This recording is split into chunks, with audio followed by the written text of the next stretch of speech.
Career के प्रति सभी ज्यादा जागरूक और संवेदनशील होते हैं, तो युवा दिवस को हमने कैरियर डे के रूप में मनाया है। अब हमारे सामने प्रश्न ये होता है कि कैरियर से संबंधित चर्चा सब जगह चल रही है, बड़े बड़े सेमिनार हो रहे हैं ना सेमिनार, और इतने इंस्टीट्यूट हैं जो कि बच्चों तक अपनी पहुंच तुरंत बना लेते हैं। जैसे ही बच्चे 10वीं पास करते हैं या 12वीं पास करते हैं, वो इंस्टीट्यूट अपनी पहुंच बना लेते हैं। इंटरनेट का युग है, उसमें क्या होता है कि सारा डाटा, जैसे 10वीं क्लास आपने पास की है तो पूरे राजस्थान में कितने बच्चों ने 10वीं क्लास पास की है, उनका सारा डाटा, उनके मोबाइल नंबर सारे कुछ इंटरनेट पर मिल जाते हैं, और ये एक तरह से परचेज भी होते हैं।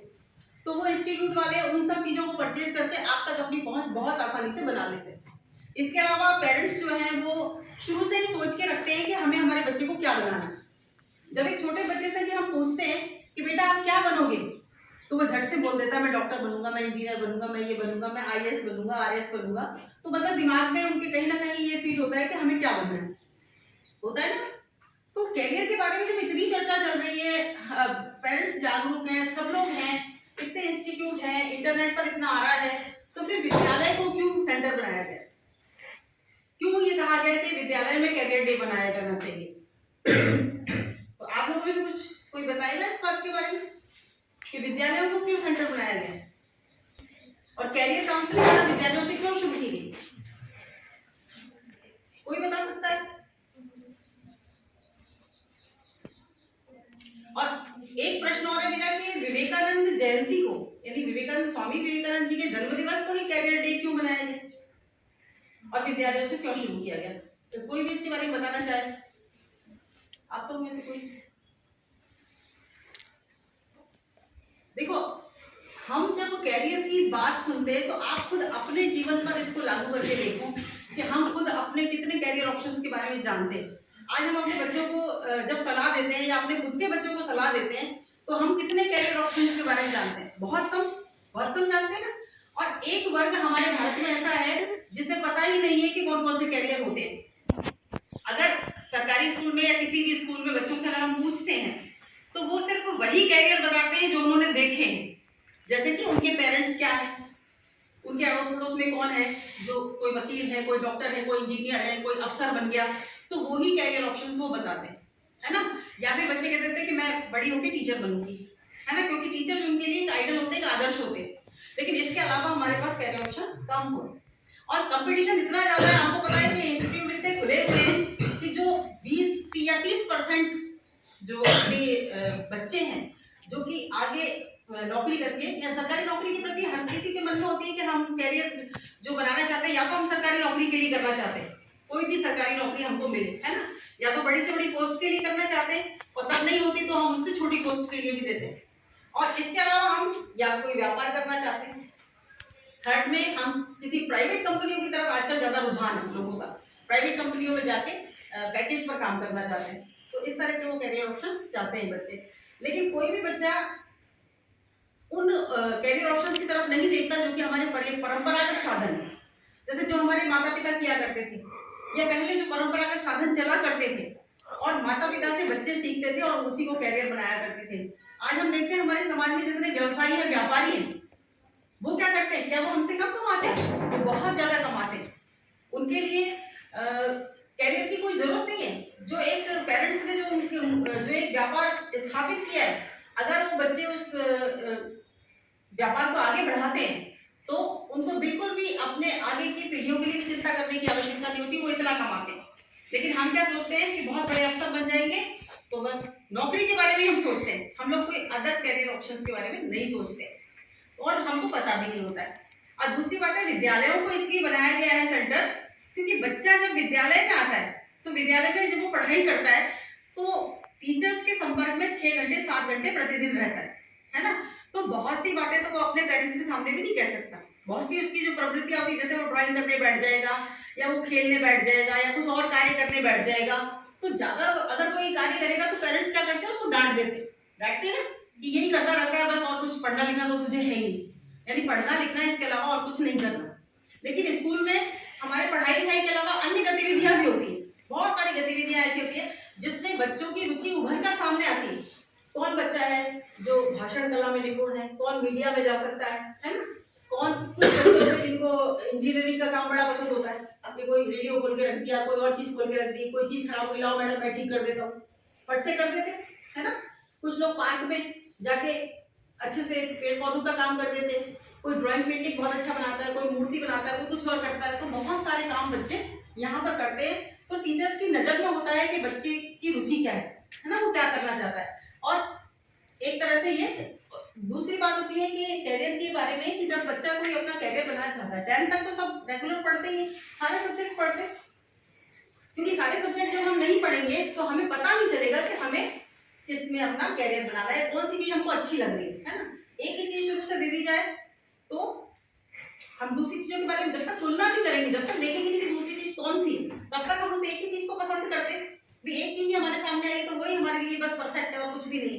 लेकिन जब हम 10 तरह की चीज देखते हैं, 10 तरह के सब्जेक्ट्स पढ़ते हैं, हर तरह के सब्जेक्ट्स पढ़ते हैं और हर तरह की चीजों के बारे में जानते हैं, तब फिर हम उसमें से किसी एक चीज का चयन करते हैं कि हमें कहाँ जाना है, किस क्षेत्र में अपना नाम करना है, किस क्षेत्र में अपना जीवन यापन का साधन ढूंढना है। और जीवन यापन के साधन ढूंढने में एक कुछ बातें होती है जो इम्पोर्टेंट होती है। 4 या 5 बातें मैं आपको बताना चाहूंगी। एक तो फर्स्ट है कि आपका इंटरेस्ट होना चाहिए, है ना। इंटरेस्ट जिस काम में होता है वो काम हम बहुत आसानी से करते हैं, उसे हम बोझ नहीं समझते। हमने कैरियर डे को विवेकानंद जी की जयंती से जोड़ा। क्यों जोड़ा? क्योंकि विवेक आनंद जो शब्द है उनका दो, अगर हम उनको संधि विच्छेद करके देखें, जैसे कि संस्कृत में आदत है अपन लोगों की कि हम संधि विच्छेद करके देखते हैं। विवेक और आनंद, विवेक हर कार्य में जरूरी है। कर्तव्य अकर्तव्य के बीच में विवेक पूर्ण बुद्धि आपकी होनी चाहिए कि आपको क्या करना है और आपको क्या नहीं करना है। ऐसा नहीं है किसी ने कह दिया तो मुझे नहीं करना, किसी ने कह दिया तो वो मेरा आइडल है इसलिए मुझे करना है, नहीं। हमें खुद को सोचना है कि कौन कह रहा है, क्या कह रहा है। कोई ऐसा व्यक्ति भी कह रहा है जिसे हम पसंद नहीं करते, लेकिन वो हमारे हित की बात कह रहा है, अगर सही बात कह रहा है तो हमें उसको कार्य को करना चाहिए, है ना। और अगर हमारा कोई ऐसा व्यक्ति है जिस पर हम परफेक्ट भरोसा भी करते हैं, सब कुछ करते हैं, उसकी बात मानते हैं, लेकिन अगर हमें वो बात नहीं जच रही है तो हम तर्क बुद्धि से ये भी सोच के देखें कि भाई हमें तो ये बात नहीं जच रही है, तो हमें ये काम नहीं करना है। क्यों नहीं करना है? क्योंकि आपकी एबिलिटीज अलग है, आपकी योग्यता अलग है, आपकी रुचि अलग है, आपकी कार्य क्षमता अलग है, आपकी एज, इन सब चीजों को मिलाकर हम फिर देखते हैं कि हमें क्या करना है। टारगेट हम फिक्स कर लेते हैं। हमने टारगेट फिक्स कर लिया कि मुझे तो साइंस में बहुत इंटरेस्ट है, मुझे डॉक्टर बनना है, ठीक है, टारगेट फिक्स कर लिया।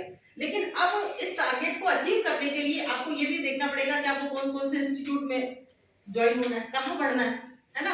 अब कहाँ पढ़ना है उसके लिए आपको आर्थिक स्थिति आपके परिवार की क्या है ये भी तो देखनी होगी ना। क्योंकि अगर आर्थिक स्थिति सही नहीं, आपने विवेकानंद वाली स्टोरी में देखा कि उनकी आर्थिक स्थिति सही नहीं थी। शुरू से स्वामी विवेकानंद जी जो थे वो 6-7 बहन भाई थे और उनके माता पिता की डेथ बहुत जल्दी हो गई थी, तो सारा जो बोझ था वो विवेकानंद जी पर ही आ गया। तो गरीबी की स्थिति में वो रहे, उन्होंने अपने भाई बहनों को भी पाला।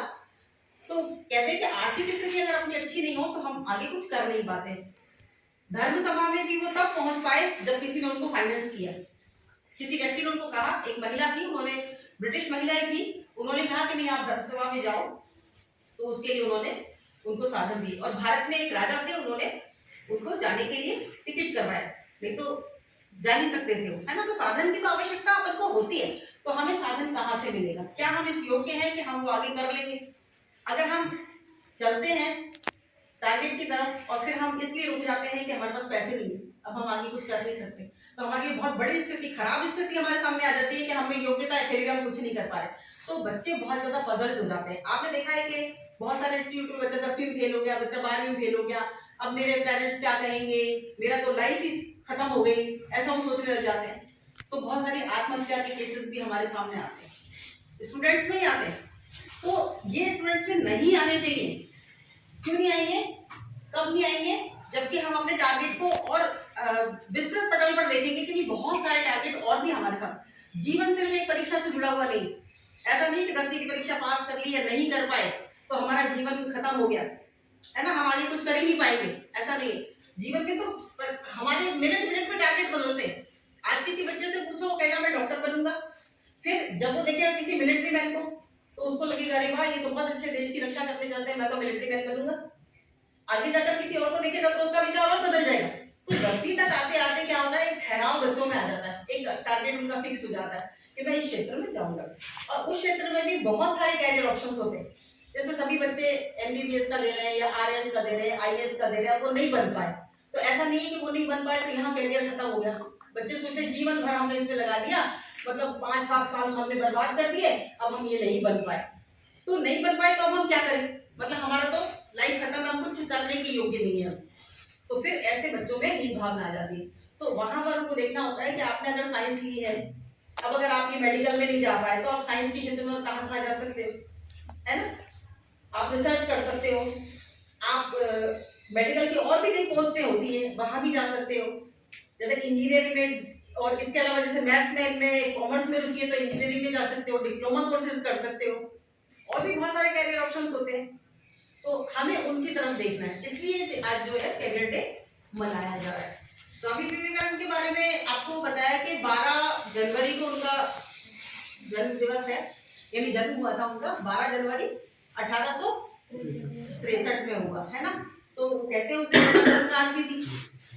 आज मकर संक्रांति हमारी 15 जनवरी को आ रही है, तो हम ये सोचते हैं कि ये शायद गलत है, एक दिन का जो ये फेर आ रहा है इस पूरे में, तो वो किस लिए आ रहा है।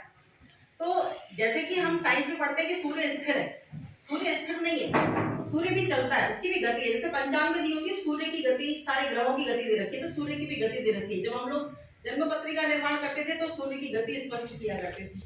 तो सूर्य जो है वो कितने पंचांग में दिया हुआ होता है। तो जब 12 जनवरी को मकर संक्रांति थी, उसके 73 वर्ष बाद, 13 जनवरी को मकर संक्रांति हुई, उसके 73 वर्ष बाद 14 जनवरी को मकर संक्रांति हुई, और 73 वर्ष वो पूर्ण हो गए, तो अब 15 जनवरी को मकर संक्रांति हुई, क्योंकि सूर्य एक अंश आगे बढ़ जाता है 73 वर्ष के बाद। तो उसकी गति जो, क्योंकि हमारा जो यूनिवर्स है वो फैलता जा रहा है, अपने स्थान पर चलता है और फैलता जाता है, तो इसलिए तो हमारा जो पंचांग है, भारतीय पंचांग है, वो बहुत सटीक है। और एक मतलब कितने भी सालों का आप उसमें से निकाल लो, इतने इतने वर्ष पहले कौन सा दिन था, क्या था, तो उससे निकल जाता है।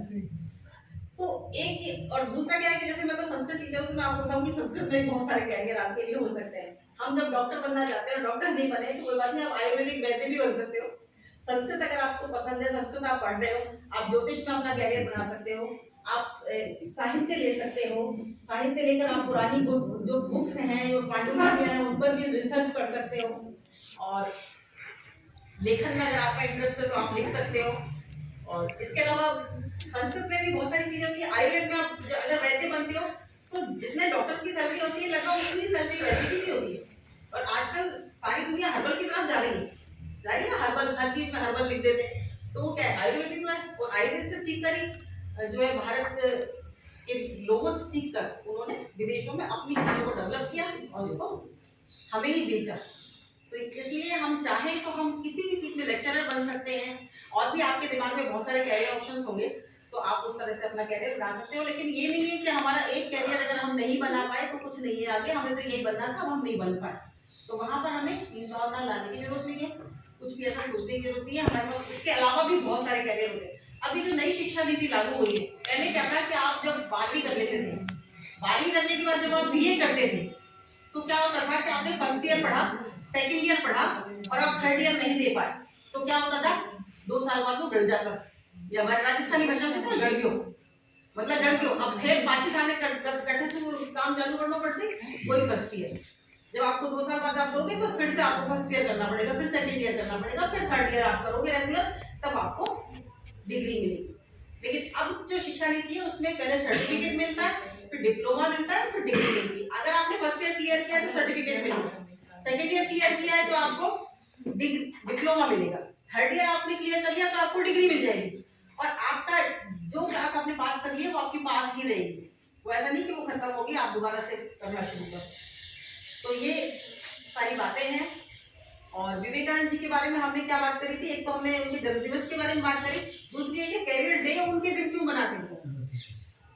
एक तो विवेकपूर्ण बुद्धि होना बहुत जरूरी है, दूसरा विवेक प्लस आनंद, आनंद की स्थिति हमारे मन में हमेशा होनी चाहिए।